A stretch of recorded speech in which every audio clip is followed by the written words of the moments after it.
Islamic videos کے لیے ہند Islamic channel کو سبسکرائب کریں۔ میرے آقا صلی اللہ علیہ وسلم کے دیوانوں، قرآن مقدس میں اللہ تبارک و تعالیٰ نے بہت واضح طور پر جنتی اور جہنمی طبقے کو بیان فرما دیا ہے۔ اللہ تعالیٰ ارشاد فرماتا ہے ان الابرار لفی نعیم و ان الفجار لفی جحیم، نیکوں کے لیے جنت ہے اور گنہگاروں کے اور پاپیوں کے لیے جہنم ہے اور جہنم کا عذاب ہے۔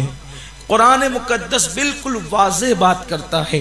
اس سے پتہ چلا کہ اگر انسان اچھے اعمال کرے تو اللہ تبارک و تعالیٰ اسے جنت اور جنت کی نعمتیں عطا فرمائے گا، اور اگر انسان پاپ کرے، برائی کرے، اللہ کو ناراض کرے تو اس کے لیے جہنم کا دردناک عذاب ہے۔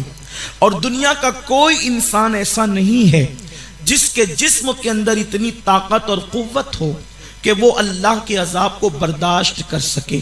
اللہ تبارک و تعالیٰ کسی انسان کے ایک گناہ کی سزا اگر دنیا کے سارے انسانوں پہ ڈال دے، کسی انسان کے ایک گناہ کی سزا اگر دنیا کے سارے انسانوں پہ ڈال دے تو ایک گناہ کی ایک سزا دنیا کے سارے انسان مل کر بھی برداشت نہیں کر سکتے، اس لیے کہ یہ اللہ تبارک و تعالیٰ کی سزا ہے۔ میرے پیارے آقا صلی اللہ علیہ وسلم کے پیارے دیوانوں، کبھی آپ نے دیکھا کہ اللہ رب العزت جب کسی بندے کو سزا نہیں دیتا، صرف سزا کے کچھ اثرات اللہ تبارک و تعالیٰ اس پر ڈال دیتا ہے تو انسان اس کو بھی برداشت نہیں کر پاتا، انسان بے چین اور بے قرار ہو جاتا ہے، انسان تڑپنے لگتا ہے۔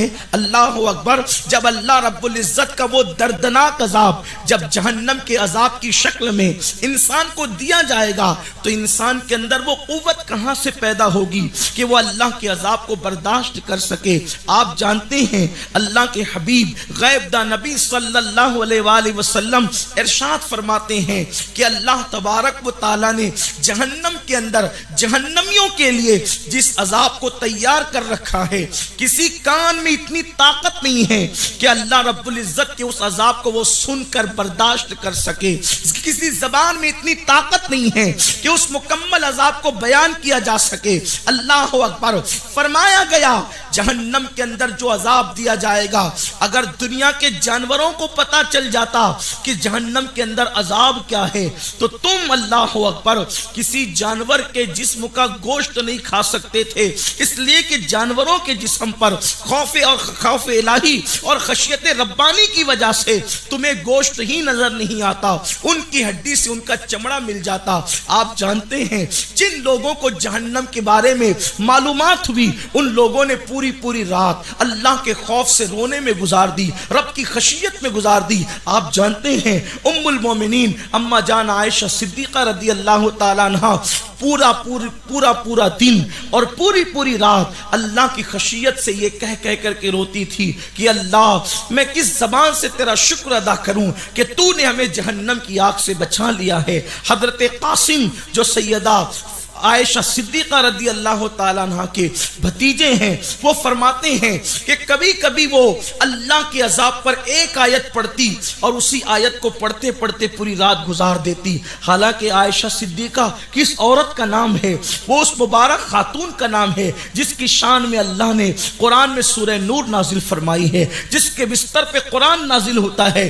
اگر میں یہ کہوں کہ ام المومنین عائشہ صدیقہ کا بستر طور کے لیے رشک ہے، اس لیے کہ طور پر تو موسیٰ جاتے ہیں اور عائشہ کے بستر پہ جانے موسیٰ جلوگن ہوتے ہیں، طور پر تو توریت نازل ہوتی ہے اور اما عائشہ کے بستر پہ قرآن کی آیتیں نازل ہوتی ہے۔ یہ شان والی خاتون کا نام ہے اما عائشہ صدیقہ رضی اللہ تعالیٰ عنہ، اس کے باوجود بھی اللہ کے خوف اور اللہ کی خشیت سے روتی ہوئی نظر آتی ہے۔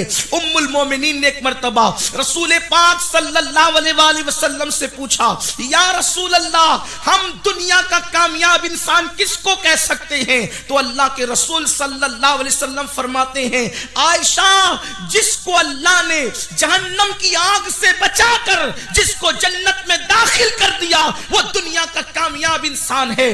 تم بڑے سے بڑے لیڈر بن جاؤ، بڑی سے بڑی ڈگریاں حاصل کر لو، بڑے سے بڑے مکانات بنا لو، بڑی سے بڑی دکانیں بنا لو، مالوں کو اکٹھا کر لو، قیمتی لباس پہن لو، ایک سے کھانے کھا لو، تم کامیاب نہیں ہو سکتے جب تک کہ میرا اللہ ہم سب کو جہنم کی آگ سے بچا کر اللہ جنت میں داخل نہ فرما دے۔ اللہ اکبر۔ میرے آقا صلی اللہ علیہ وسلم کے دیوانوں، ایک مرتبہ چند نوجوان کھڑے ہیں اور وہ قہقہا لگا کر کے ہنس رہے ہیں۔ میں اپنے جوانوں سے خصوصی توجہ چاہتا ہوں، میرے وہ نوجوان جو پارکوں میں جا کر کے لڑکیوں کے کندھوں پہ ہاتھ رکھ کر کے زنا کی پلان بناتے ہیں، میری قوم کے وہ جوان جو فون پر لمبی لمبی گفتگو کر کے لڑکیوں کو زنا کی دعوت دیتے ہیں، میری قوم کے وہ جوان جو اپنی آنکھوں کو گندے مناظر سے ناپاک اور گندا کرتے ہیں، ذرا وہ دل کے کانوں سے تو سنیں۔ وہاں جو نوجوان کھڑے تھے وہ زنا کی بات نہیں کر رہے تھے، وہ عیاشیوں کی بات نہیں کر رہے تھے، وہ برائیوں کی بات نہیں کر رہے تھے، بلکہ وہ صرف قہقہا لگا کر ہنس رہے تھے۔ دور رسالت خیر القرون کی بات ہے، چند نوجوان کھڑے ہیں قہقہا لگا کر ہنس رہے ہیں، اللہ کے حبیب کا ادھر سے گزر ہوتا ہے، سرکار ابد قرار اپنی سواری سے نیچے اتر جاتے ہیں اور ان جوانوں سے میرے آقا پوچھتے ہیں کیا تم لوگوں کو جہنم سے آزادی اور جہنم سے نجات کا پروانہ مل گیا اور جنت میں داخلے کی اجازت تمہیں مل گئی؟ کیا تم جہنم سے آزاد کر کے جہنم سے آزاد کر کے جہنم سے آزاد کر کے تم جنت میں داخل کر دیے گئے ہو یا اس کی اجازت تمہیں مل گئی ہے؟ ان جوانوں نے کہا ہمارے ماں باپ آپ پہ قربان یا رسول اللہ، نہیں نہیں، ہمیں تو جہنم سے آزادی کا اور جنت میں داخلے کا پروانہ ابھی تک کے نہیں ملا۔ آقا فرماتے ہیں ان لوگوں پر مجھے افسوس ہے کہ جن کو ابھی جہنم سے آزادی کا پروانہ اور جنت میں داخلے کی اجازت نہیں ملی اور وہ قہقہا لگا کر کے ہنس رہے ہیں۔ اللہ اکبر۔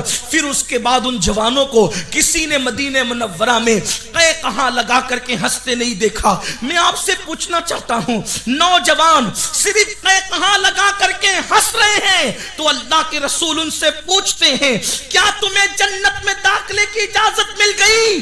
کیا تمہیں جہنم سے نجات کا پروانہ مل گیا؟ قہقہا لگانے والوں کو اس طریقے سے تعذیبی کارروائی کی جا رہی ہے، اس طریقے سے روکا جا رہا ہے۔ اللہ اکبر۔ تو میرے آقا جن لوگوں کو کرکٹ کے میدان میں نمازیں ترک کرتے دیکھتے ہوں گے، جن کے ہاتھوں میں شراب کے پیالے دیکھتے ہوں گے، جن کو پارکوں میں عیاشیاں کرتے دیکھتے ہوں گے، تو اللہ کے رسول صلی اللہ علیہ وآلہ وسلم کے دل پر کیا گزرتی ہوگی؟ میرے آقا صلی اللہ علیہ وسلم کے دیوانوں، میری قوم کے جوانوں، اس دنیا کے اندر ہم پہلی اور آخری مرتبہ آئے ہیں، اس سے پہلے اس دنیا میں نہیں آئے تھے، اس کے بعد جب موت آئے گی تو پھر کبھی نہیں آ سکیں گے۔ مرنے کے بعد اگر کوئی بندہ اللہ سے کہے مولا مجھے صرف 1 منٹ کی اجازت دے دے تاکہ میں 2 رکعت نماز دنیا میں پڑھ کے آ جاؤں، تو قدرت کی طرف سے جواب ملے گا بندے جب ہم نے تجھے موقع دیا تھا اس وقت اس موقع کو تو نے گنوا دیا، اب تجھے 1 سجدے کی بھی اجازت نہیں دی جا سکتی۔ جس دنیا میں پہلی اور آخری مرتبہ آئے ہو اس دنیا میں کیوں آئے ہو؟ دنیا میں آنے کا مقصد کیا ہے؟ قرآن کہتا ہے وَمَا خَلَقْتُ الْجِنَّ وَالْإِنسَ إِلَّا لِيَعْبُدُونَ، ہم نے جن و انس کو صرف اور صرف اپنی عبادت کے لیے پیدا کیا۔ میرے عزیز اس دنیا سے بہت جلدی چلے جانا ہے، آنے والے سیکنڈ میں تمہارا اور میرا نام مردوں میں لکھا جائے گا یا زندوں میں لکھا جائے گا، اس کی کوئی گارنٹی نہیں ہے۔ کس غرور میں مبتلا ہو، جوانی کے غرور نے تمہیں خدا کے خوف سے بے خوف کر دیا ہے، دولت کے غرور نے تمہیں عیاشیوں کے اڈوں کے قریب کر دیا ہے، اللہ کے گھر سے دور زندگی گزارنے والوں، اللہ کی نافرمانی کرنے والوں، کیا مر کر کے خدا کو منہ نہیں دکھانا؟ کتنے گناہ کرتے ہو، کتنے جرائم کرتے ہو، اللہ کو کیا منہ دکھاؤ گے؟